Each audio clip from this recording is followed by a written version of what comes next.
It's time for Bringing the Heat with Trey Lyle. Welcome on into another edition of Bringing the Heat with Trey Lyle. I'm the aforementioned Trey Lyle. Joining us in a matter of moments will be Jeff Thomas from My Place Hotels, a proud sponsor here at frontstretch.com. Michael Massie will join us a little bit later on to talk about the latest news and notes from Talladega. But we need to get to it. Jeff Thomas from My Place Hotels heads into the Inferno. My Place Hotels is your perfect racing pit stop. Gear up for comfort and take the checkered flag on savings. Book today and enter promo code FRONTSTRETCH for 10% off your stay. Wow, I love seeing that marketing right out of the box. Thank you. I know, right? I nailed it. But we're here with VP of Marketing for My Place Hotels, Jeff Thomas. Jeff, thanks so much for joining us on this episode. It is a pleasure. It's a pleasure. For folks out there that don't know kind of the history of My Place Hotels, because everyone knows like your Hiltons, the big names. But for what is kind of the story of My Place Hotels? It's really interesting and actually quite iconic. We have a long history. We're a family-owned company out of Aberdeen, South Dakota. The Rivet family, actually, and the patriarch of the family, Ron Rivet, founded Super 8 back in the early 70s. So Super 8, everyone knows Super 8, the brand that grew to over 1,000 hotels. They grew that brand out of Aberdeen, and that was Ron Rivet's company back in the day. And he actually grew that company up and sold it in the 90s. And then in 2012, re-entered the market with his grandson, Ryan Rivet, who's now our CEO and president, and formed My Place Hotels, really as the next generation of hospitality journey for them and the family, and really to create what is now My Place Hotels. It's a great extended stay model prototype. We have a very consistent model, and we launched in 2012 and have now grown in the last now 13, 14 years to we're open 81 hotels around the country. We're about to open our 82nd hotel in Port Charlotte, Punta Gorda, Florida. And we have a great roadmap ahead of us. We hope to be over 100 hotels here in a couple of years. You talk about all the locations. Y'all are, I believe, you're at least based in Dallas, but I'm based in Dallas. But yeah, we're our team. Our amazing team is based out of Aberdeen, South Dakota. I get the privilege of going up there and working with them a month. But yeah, we have a great team up there that supports all aspects of the company, from marketing to sales to revenue management to operations and franchise development. So we're constantly working and operating and growing this company, supporting our franchise owners and our franchisees, and really setting up great guest experiences for our travelers to be able to experience when they stay at My Place. A fun aspect to me about My Place Hotels, and we'll talk more about the partnership with us and frontstretch.com. You mentioned the long-term stays. They're pet friendly. That's been in every ad read. And as someone who has a pet, my good Hokie, he's a great joy for my fiance and me, and we always struggle when we travel not being able to bring him. Why is that so important to have kind of that aspect of things? It seems you very much factor in like, hey, families travel across this country. They need to stay in our place. You mentioned the long-term stay, and families have pets. Absolutely. And part of our DNA as a company, and really ethos as a company, is really to provide an extension of, My Place Hotel is really an extension of welcoming them into our home. And we want them to feel that when they stay at My Place, it's like they're actually home. And we want to be able to set up their experience at our properties just as like they would be at home, that they're welcomed by our great staff at our properties, that they feel comfortable, and that they can, obviously bring all members of their family with them, including their furry friends. So we are very proud to be 100% pet friendly around the company. Every hotel accepts pets. We set up the properties well. In fact, we just recently launched a new initiative on top of our Stay Rewarded loyalty program to allow pets to earn points in addition to the guests. So now when you bring your pet and you pay your pet fees, they're earning points on your Stay Rewarded account. So it's just a really great addition to sort of level up that pet experience. And you mentioned the Stay Rewarded program. Mhm. What is that like for people out there? We mention it, Right. a lot when we're giving the ad reads. It's in the ad. Mhm. What is this kind of rewards program that My Place provides? Obviously everyone's familiar with a lot of the large hotel companies and the loyalty programs that they provide, but we have our own version of that. Stay Rewarded does allow our guests to sign up, earn points, get perks. And now, as of May 1st, every hotel in the company will now have an exclusive member rate available for our travelers to book. So they can really feel that they're not only being rewarded, but they're also being recognized and receiving savings when they stay at my place. So it's a great way to recognize them and appreciate them for their loyalty, and obviously allow them to be able to earn and save when they stay at our properties. And as I mentioned, really always looking at optimizing that experience for our travelers. Very important to the core of our company, and Stay Rewarded is a front and center of our strategy. But we want to make sure that they recognize that they have a really great program that appreciates their loyalty when they stay at our properties. Yeah, you mentioned the locations too. You range really across not Hmm. just the continental United States. You include Alaska, but it, Hmm. it does seem like, as you know, this is a fairly new company. You think about it, 2012. While that does feel a long time ago, and I guess in the corporate world, it's not as much as you would think, but it Right. does feel like this is a rapidly growing brand. It really is, and we're really blessed and privileged to be part of this growth. And we've got a great team out there with some really supported partners and owners that are investing in this company, and we're working hard to be able to see that the roadmap continue to grow. I like to say, our guest experience we would put up against anyone in our competitive set. We have obviously a great guest room with a fully appointed, well, basically a full kitchenette with a full-size fridge, a cooktop. It's really comfortable. So if you do want to cook in your room, we have that facility available. Every room, or most of the rooms, have a recliner, leather recliner in it, so to be able to give you another aspect of comfort. Working desks, and I would argue the most comfortable bed in the industry. I get the privilege of staying at our hotel for a week a month, and I can vouch for the fact that our beds are as comfortable as any bed you'd say in the hospitality industry. To me, like a key to a hotel, anytime I have to stay at one, is I want a good bed and a good Hmm. shower, and like the rest I Yep. really do not care about. Like those are the two things I focus on. And everything I've heard from My Place hotels, I from everyone at Front Stretch, they love them every time they stay in. And let's talk about the racing side of things. Obviously, Right. you're heading to Texas this weekend, so I do want to ask you about being a race fan. But Hmm. what type of partnership or what type of aspect to race fans that My Place can really bring? Including like weekends like this at Texas Motor Speedway, where I know Charlotte's a big area for you guys as Hmm. well. Indianapolis as well. This is a big month for those cities in racing, and you Yeah. guys can give race fans a real homey place to stay while they go to the track. Yeah, and actually, obviously, our portfolio of hotels around the country really connect with race fans in some key markets. You mentioned Charlotte in Huntersville. We have a hotel that's not only 10 miles away from the track there, in Concord, but we also have a hotel 10 miles away in Kansas.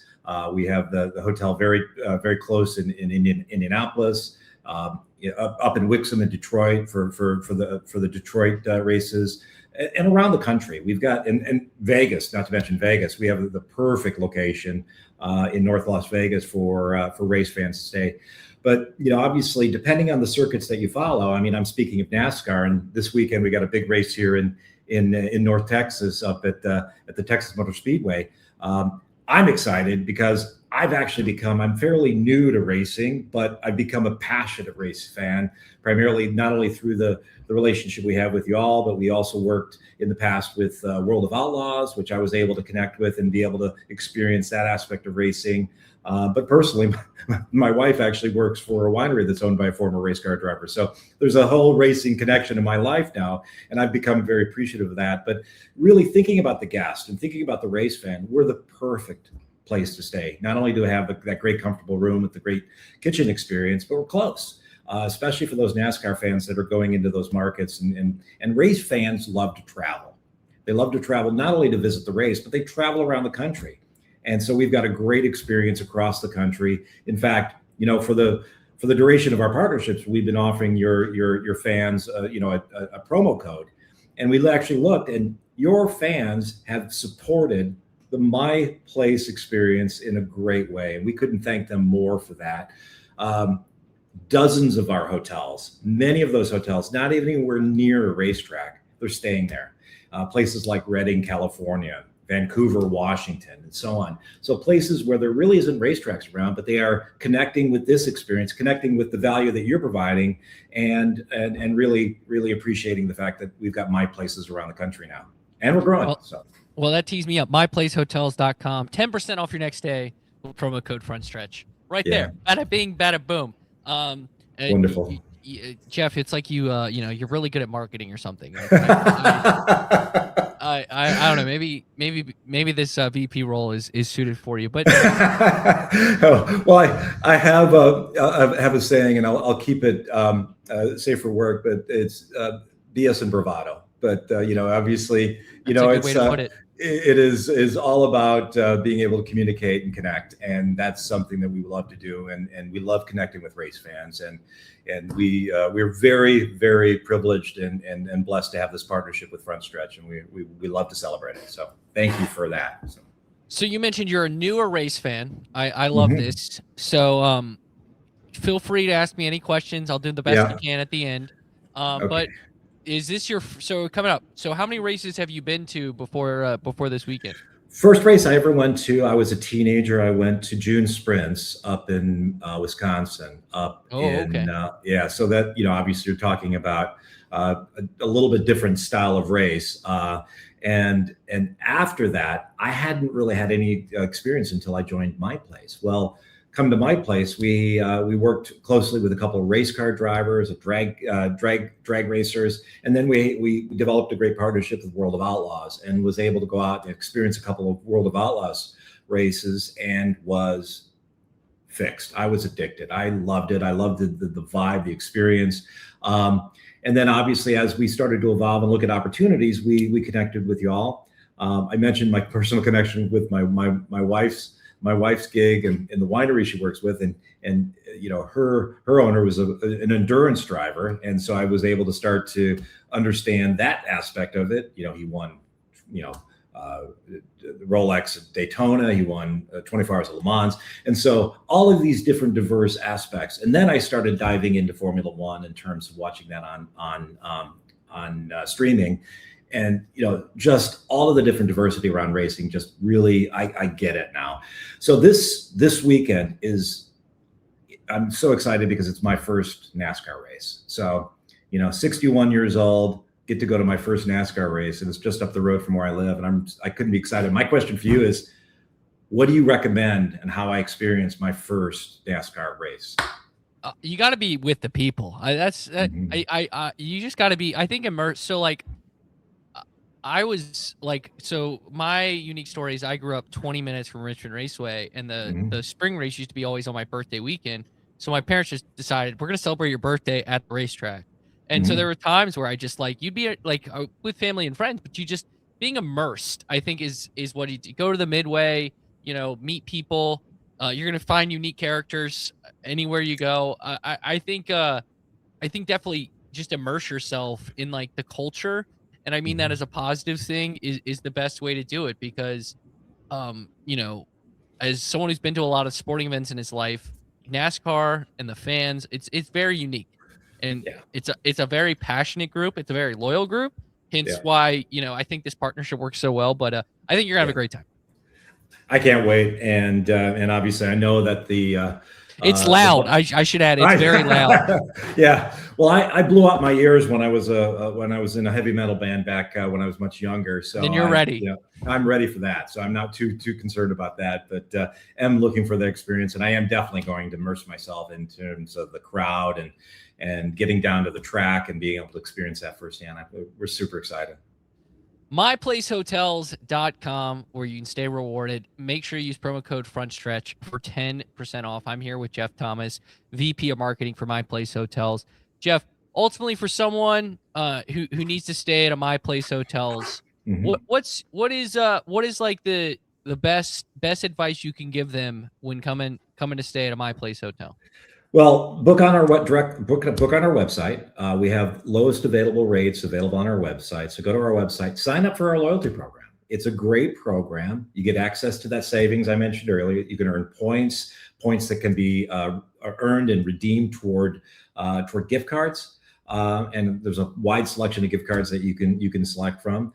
You get obviously some perks at the property: early check-in, late checkout. You can bring your pet. There is an additional fee for your pet, but you can earn points on those pet stays as well. And then really immerse yourself in the room. The rooms are amazing, and you're going to get a great night's sleep. You've got all of the appointments of being able to cook in your room. Got that great shower that you're looking for, Trey. And then most importantly, we just have an amazing team that supports the guest experience for you. So obviously, we're around the country. We're easy to get to. Go to our website. You can check out where we're located. And as Trey mentioned, we've got this great discount we're offering exclusively to the Front Stretch fans. Jeff Thomas, VP of Marketing. Thanks so much. My pleasure. Okay, thanks again for the time. Great to join you today. That was Jeff Thomas, VP of Marketing for My Place Hotels. Visit myplacehotels.com and use promo code FRONTSTRETCH for 10% off. Now, let's get to Michael Massie and what's still hot. What's still hot? It's time to upgrade you on the latest news in NASCAR.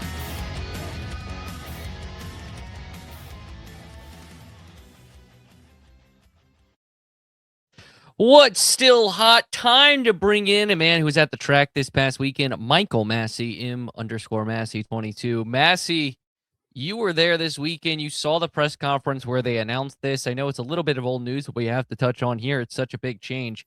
Steve O'Donnell named the CEO of NASCAR. Ben Kennedy named the COO. Jim France stepping down, maintaining his chairman role. But ultimately, you were there. You got to hear his the thoughts of Steve O'Donnell, OD, as some people like to call him, as this overarching leadership change in NASCAR. Overall, what did you think of it, and what do you think will be kind of the biggest challenge for Steve O'Donnell as he sets off in this new role?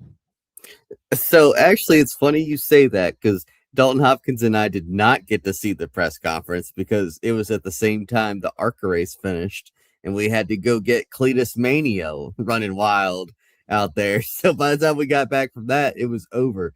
But since heard his comments, seen his comments, and obviously he's done sort of a media tour, appearing on Door Bumper Clear, the Teardown, and I think it's great. I think it's really cool to have a public-facing leader of NASCAR for the first time in over 2 decades, really, because obviously we had Brian France, who was never really around. Jim France was apparently there, but he stayed behind the scenes.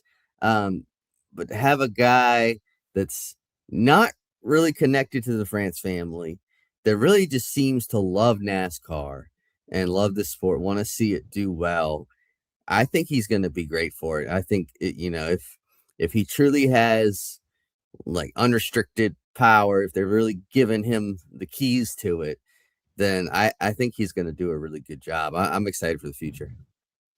Yeah, obviously there's a connection to the France family as COO Ben Kennedy, but he's kind of been groomed for this role. But you think about Steve O'Donnell's role of connecting, kind of finding new ways to get new fans, but also maintaining its roots, which is something you could argue NASCAR struggled with in the 2010s in particular, and is seen to kind of re-grasp it under the new leadership, or with Steve O'Donnell kind of being part of that leadership team. And this is a guy who's worked in virtually every role. I believe he started out the ticket booth, if I'm not mistaken, or was it handing out it was either handing out programs or handing out tickets, where honestly, the lowest possible level you could think of. It really is like a bottom floor type of deal. So it feels like he's worked so many different roles in NASCAR, Masty, that he's truly ready to fully understand. And if you want to talk about the other side of this, Ben Kennedy recently is shown his ability to, go out into the fan base. He did 2 great things that I thought were interesting. At Darlington, he told his team, we're going to basically be fans for the weekend. We're going to tailgate. We're going to go through our entire experience and see what it's like, take notes, see how we can make it better. He bought a ticket to the race at Darlington, sat in the stands, watched the race, and then he also, the day after it was announced, joined Jeff Gluck for the tweet up, which you and I have been a part of a few of those. They're true fans who ask really good questions there and facing that noise. I think the Ben Kennedy aspect is not talked about a lot. And I know he's still like that connection to the France family, but it feels like he as well has with all he's done with the schedule and I think his willingness to listen to ideas and try stuff and be like, okay, this might not work, but we're trying it. Whether it's I think San Diego's a really good example. Obviously, the Chicago street course is an example, but going to different places like North Wilkesboro and Bowman Gray and all these different things. I do think the Ben Kennedy aspect of this is also going to be a really nice addition, getting some youth, real youth into the leadership team in NASCAR. Yeah, I agree. I think, blood wise, he is a France. That's his connection. But idea wise, it's a different mindset. He's a new school of new way of thought. It's the old guard is officially out. And we've seen, like you've mentioned, all of his new revolutionary ideas while also having some good throwback ideas. And I love that he went and sat in the grandstands because there's no better way to relate to the fans than sitting there and be like, man, these bleachers suck. Let's get some new bleachers here. So, something like that. But then also he's a racer. Don't forget that he raced a lot of these grassroots tracks coming up and did like the K&N tour and raced in trucks. And so he's got the driver experience as well to kind of see from there. So he kind of like O'Donnell, he's seen a lot of different facets of the sport and can kind of use that all to be a good leader. I think, he's still young. I think he's still got room to grow, but I think he's got potential to be a great leader for the sport as well. And I'm not a NASCAR stooge. Like I've been very critical of their leadership in the past. So for me to say this stuff, I really feel it. Yeah, I typically, you are definitely the opposite of the NASCAR stooge. As someone who may or may not have written an article about changing NASCAR leadership, and it did not feature Steve O'Donnell. A couple of other things. We're going to get to Kyle Busch and some audio from him later, but coming off his first top 10, they announced changes with the crew chief, the leadership structure. Andy Street now assuming the crew chief role, Jim Pullman transitioning to a competition department. It's Freddie Kraft put it on DBC. No one gets fired from RCR. They just get moved to a different department. Yeah. What do you think of this? Do you think this is an overreaction? Do you think like Jim Pullman maybe this was just not the right fit between Kyle Busch and Jim Pullman? Like does it feel too harsh overall when you saw this? What did you think? To me, it kind of feels like Rodney Childers at Spires last year, where it's the same amount of basically the same amount of races, where it feels like you're just giving up on the guy too soon. Jim Pullman was highly sought after crew chief after winning a championship with Justin Allgaier. Like he's good, and for whatever reason they didn't mesh, and they were arguing on the radio to this point where the spotter's saying, "Hey, that's not good for anybody." So yeah, maybe there'll be less arguments on the radio now. Maybe Andy Street's more level-headed, but because he did have to deal with Austin Hill. And I guess, those two personalities are probably kind of similar, Austin and Kyle. But I don't see how it's going to fix anything performance-wise. I think they got what they got. And maybe they got some ideas down the road where they'll get better. But I just think you're just grasping at straws trying to find something that works before Kyle walks out the door, if he does walk out the door. I don't see it changing anything really. Yeah, I completely agree. I don't think Jim Pullman was the problem at Richard Childress Racing. I think it was it was others. It's not like the 3 car is lighting up the world right now too. Yeah. So it might be a whole organization problem considering they're coming off their worst super speedway performance in the O'Reilly side in 5 years, it feels like. So it could be big problems there. Speaking of the NASCAR O'Reilly Auto Parts Series, it is going streaming. Michael Massey, we've asked this for a while. Unfortunately, you will have to pay some money if you want this, unless you can connect with your cable provider, which Some cable providers do. By the way, YouTube TV will soon be able to do this, which is good for me. I think if you have like Sling, for example, on the streaming side, I think Xfinity is one, amongst others. It is moving to ESPN Unlimited, which is that ESPN's direct-to-consumer streaming service. They have partnered with the CW for all CW sports to be streamed on ESPN Unlimited. Massie, while theoretically you can get the CW for free if you have bunny ears, it is now a streaming outlet with a big name, ESPN. What do you think about this? I have mixed feelings because I like that it's available for streaming now. That was kind of the one thing we've been complaining about, is that it hadn't been. It was basically you get it on cable or over your bunny ears, or you weren't able to watch it. But now you pull it up on your phone or iPad or whatever. I don't like that. If you don't have cable, then you're gonna have to pay $40 a month to stream it. That seems way too expensive for a streaming service. I also don't like that. This is the big one. This is the big turnoff. The practice and qualifying has gone from free on the app, meaning they had the streaming capabilities on the app, but they just weren't putting the races there for whatever reason. So they were for free on the app, practice and qualifying. Now they are behind the paywall, it seems like, unless, maybe they'll correct us later, but it seems like you need ESPN Unlimited, some kind of connection to it in order to watch those, which I think that you're going to lose a lot of people. Not that a lot of people are watching practice and qualifying for O'Reilly anyways, but I think that number is going to drop significantly. And they might be like, oh, what have we done in a couple months or so? But yeah, I wish they had been able to put the races on the CW app. I think that would have made this a lot simpler. I guess it's cool that ESPN is involved with NASCAR again, which is odd because one of their analysts was trashing NASCAR drivers just a few days ago. But yeah, I don't know. We'll see how it plays out. But there's definitely good and there's definitely bad with the situation. Yeah, I agree with you. I think this is overall good because it's the 4 big letters, ESPN. And unlike other streaming services, it's not like ESPN Unlimited. Like they're slowly adding more cable companies that you can basically sign into your provider like you used to do with ESPN and use the app.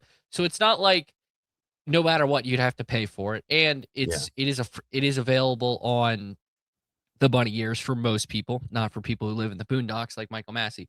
But overall, I think the most exposure you could argue now belongs to the NASCAR O'Reilly Auto Parts Series, which is a big thing for NASCAR. Well, Massie, a guy who probably feels a little bit better about his performance this weekend was Kyle Busch, finally getting a top 10 on the season. He is now our focus for the soundbite of the week. Well, Tony, what angered you at the end of the race? What did you take issue with? What the hell do you think I was mad about? Dumb little runs us clear down to the infield. He wants to about everybody else, and he's the one that drives like a little. I'm going to bust his ass. Thanks, Tony. Thank you. And short track racing. It's time for the soundbites of the week. We had a good car and just, we did everything perfect in that first stage, and we were second in line of all the guys that did the pit stops and the cycles and everything, so we executed really, really well. The one was the only other one. And then when we got caught up in that wreck down the backstretch, I think I was right behind the 47, or the 47 was right behind me, one or the other. And he made it through it and we didn't, you know what I mean? So just that kind of changed our trajectory for our day. Just, getting out of here with a good finish, not feeling good after a couple weeks you've had. Definitely good to get a good finish. We wanted more, I felt like we were capable of more, but we got to take the top 10 result right now and be happy about that. How much of a morale boost is it for the organization? Yeah, I mean, it should be something, but speedway racing, man, it's so hit or miss. So it's hard to always take full confidence coming out of these races that you're going to be able to do that week in, week out. When you guys are full throttle like that and only can do 2 wide, I mean, you guys can't open up a third lane, can you? No. If you go to there was a few guys in the back that were trying to do it. They didn't have numbers, but it just always is too far around and it ends up going back. How frustrating is that? Yeah, very frustrating. Just I guess it is what it is. But what do you do? Do love the end. If you were watching on our YouTube channel, youtube.com/frontstretch, you see the Carson Hocevar celebration of him outside the car, ghost riding the whip. But I'm going to go with his last part, last two questions from the great Dalton Hopkins there. Ultimately put, Massie, do you think the changes to the stage racing did anything towards making this better racing? No, I think if anything, it made it worse because it really emphasized the fuel saving in stage one. Stage one felt like it took years off my life. It just felt so long because it was more than half the race.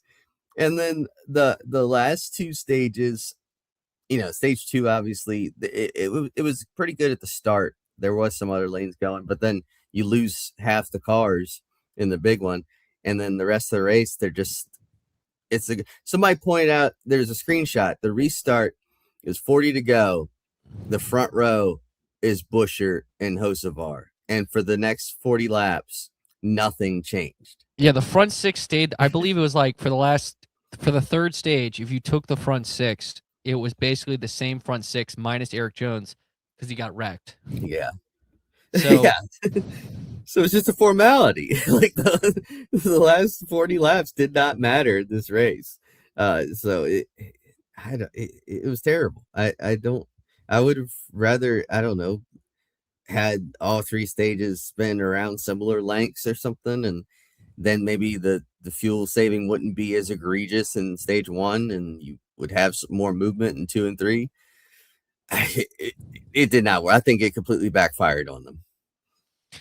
Did indeed. Well, we only got one more segment of this show. Michael Massie, let's wrap it up with the checkered flag. It's going to be a drag race all the way back to the start-finish line. No caution. They're side by side, right to the line. Big crash. Here they come. Checkered flag. The checkered flag is out, and it's time for the final thoughts. Final thought. Michael Massie. Floor's yours. Let's see this weekend if the waxing crescent moon is actually has anything to do with the racing or not. If you saw Door Bumper Clear, you saw Chase Briscoe and Noah Gragson going on about, and it was hard to tell if they were trolling or being serious about it. That it was going to be more grip at Texas Motor Speedway this weekend, which I don't know. Maybe if there's more grip, we could actually see a second lane form in what is it, 1 or 2 or 2 or 3 and 4? That's the bad turn, the one they ruined. I can't remember off the top of my head. But anyways, it's Texas has been bad since the replay. It has been better in recent years, I will say, with this car. But it's not one of those tracks that people necessarily get hyped for like a Talladega. So it can't disappoint you like a Talladega. But yeah, we'll see how the racing is this weekend, and if there is anything to this waxing crescent moon. I'll be interested to see if anyone like pulls up the SMT data to see if there's like any truth to it after this weekend. We'll find out about that. Mine is kind of simple. It's just shout out to the fact we had first time winners in all 3 races. Andy J, who joined Happy Hour. That was a fun episode. Make sure you check that out. Don't worry about the end where I mess up as the producer. Then you got Corey Day, who did a really cool job. And the great Jason Kelsey. Yeah. My favorite football player of all time, was part of his pit crew. Just because I'm assuming it's a content for his podcast that's going to come out. Shout out to Jason Kelsey. So that's cool to see. And then, obviously, Carson Hocevar getting it done. So the fact that we had 3 first-time winners this weekend, I think the last time it happened was Talladega when it was, and I forget who won the truck race. But Bubba Wallace, Brandon Brown, and Tate Fogelman. Yeah, that might have been it. Yeah. We don't need to mention that weekend for Brandon Brown anymore. Poor Brandon. I wish he'd get another opportunity. That is, I think, the one, and again, I don't want to get political.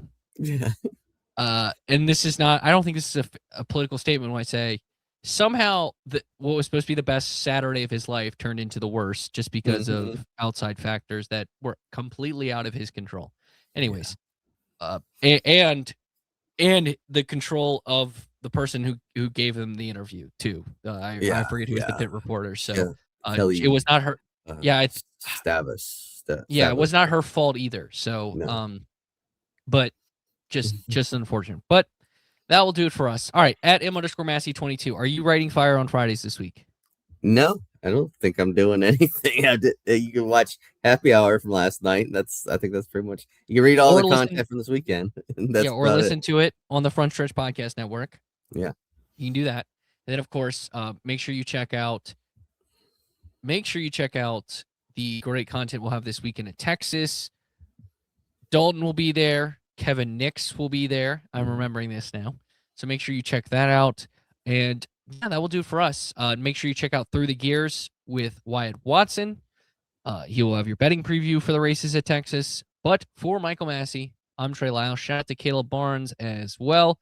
Thanks so much as well to our guest this week, which was Mr. Jeff Thomas, the Vice President of Marketing for My Place Hotels. Check out a great My Place Hotels. 10% off your stay when you use promo code FRONTSTRETCH. That's at My Place Hotels. So, for Michael Massey, I'm Trey Lyle. Signing off for now on this episode of Bringing the Heat.